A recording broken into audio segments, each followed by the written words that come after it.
সুস্পষ্ট ভাষায় বলেছেন, নিশ্চয় আমি আল্লাহ তাআলা আমার বান্দার উপরে কোনো জুলুম করি না। ইন্নাল্লাহা লা ইয়াজলিমু মিসকালা যাররা, এক যাররা পরিমাণ। যাররার ব্যাখ্যা হচ্ছে সরিষার দানার চাইতেও ছোট, যা অনুবেক্ষণ যন্ত্র ছাড়া দেখা সম্ভব না। সুবহানাল্লাহ। চোখে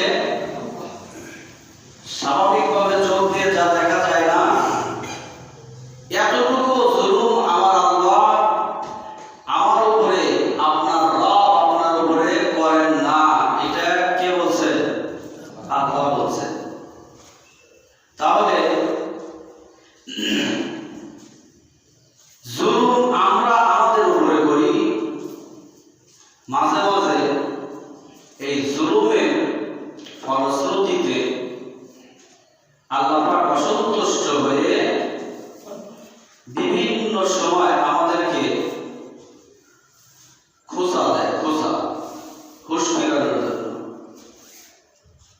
ড্রাইভার গাড়ি চালাচ্ছে, সাইডে হেল্পার বসে আছে। ট্রাক ড্রাইভাররা সারা গাড়ি চালায় না।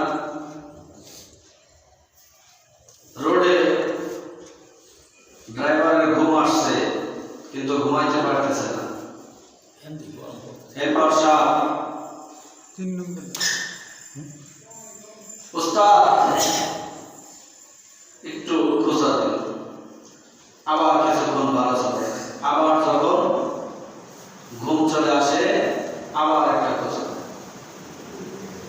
এই যে এলোমেলো ড্রাইভ করে, যাতে অ্যাক্সিডেন্ট না হয় সতর্ক করার জন্য হেল্পার তাকে সহযোগিতা করে। ঠিক কিনা?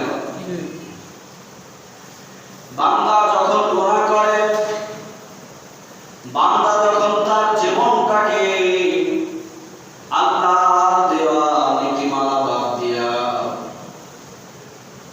শয়তানের তৈরি করা, মানুষের তৈরি করা মতবাদ দিয়া নিজের জীবনকে পরিচালনা করে, আর সেই মানব রচিত মতবাদ নীতিমালা দিয়া যখন বান্দা তার জীবনকে পরিচালনা করতে থাকে, একের পর এক তার জীবনে অ্যাক্সিডেন্ট হতে থাকে।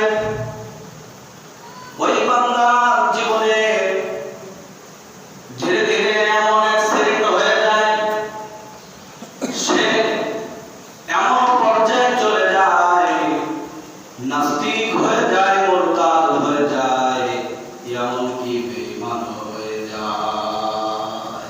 যাই কিনা? মানব রচিত নীতিমালা দিয়ে যদি আমার আপনার জীবন চলে, এটা আপনার আমার জীবনের উপরে, নাফসের উপরে একটা বড় জুলুম। সেই জুলুম আমরা করি, আর আল্লাহ পাক আমাদেরকে সংশোধন করার জন্য, হুঁশ ফিরানোর জন্য ওয়ার্নিং দেন। অসুস্থতার মাধ্যমে, বিভিন্ন বালা মুসিবতের মাধ্যমে, বিভিন্ন বিপদগ্রস্ততার সম্মুখীন করে আমাদেরকে হুঁশ ফিরানোর জন্য আল্লাহ পাক আলটিমেটাম দেন। এর জন্য বান্দা যদি সচেতন হয়, যদি সে ইসলামিক বান্দা হয়, বান্দার মেমরি যদি সতেজ হয়, সে দুঃখিত নয়, বরঞ্চ আনন্দিত হবে। কারণ বিশাল একটা বিপদের সামনে থেকে আল্লাহ পাক তাকে সামান্য একটি সতর্কতার মাধ্যমে, সামান্য একটু শাস্তির মাধ্যমে, সামান্য একটু বিপদ দেওয়ার মধ্য দিয়ে হুঁশ ফিরিয়ে দেয়। সেই বড় বিপদ কি? মনে করেন আপনি আমি মানব রচিত নীতিমালা দিয়া জীবনকে যখন পরিচালনা করব, এই মানব রচিত মতবাদের মূল মন্ত্রই হলো নাস্তিক্যবাদ। জয় বল কি বাদ? নাস্তিক্যবাদ। এই যে আমরা মুসলমান, আমরা দাবি করি, কথাগুলো খুব মনোযোগ সহকারে শুনবে। আমরা যারা ইমানদার মুসলমান দাবি করি, আমরা বিশ্বাস করি আমাদের রব এক।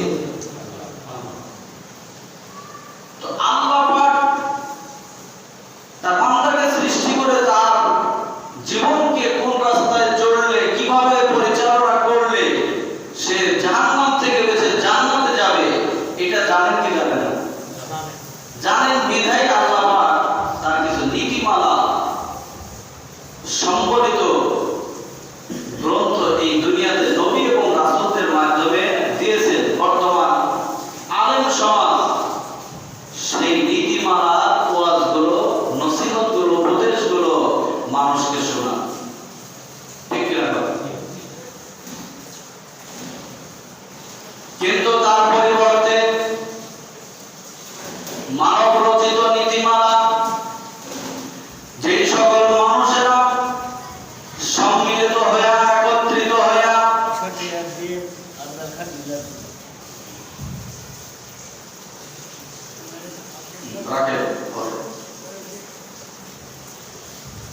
মানব রচিত নীতিমালা দিয়া যখনই মানুষ তার জীবনকে পরিচালনা করার চেষ্টা করে, ওই মানুষটা পদে পদে পদস্খলিত হবে, হচ্ছে পদে পদে বিপদের সম্মুখীন হয়। এমন বিপদ তার নসিবে আছে যদি মৃত্যুর আগে মানব রচিত সেই নীতিমালাকে বাদ দিয়া আল্লাহর বান্দা হিসাবে আল্লাহ পাকের নীতিমালা গ্রহণ না করে, কিয়ামতের দিন অবশ্যই সে বেঈমান হয়ে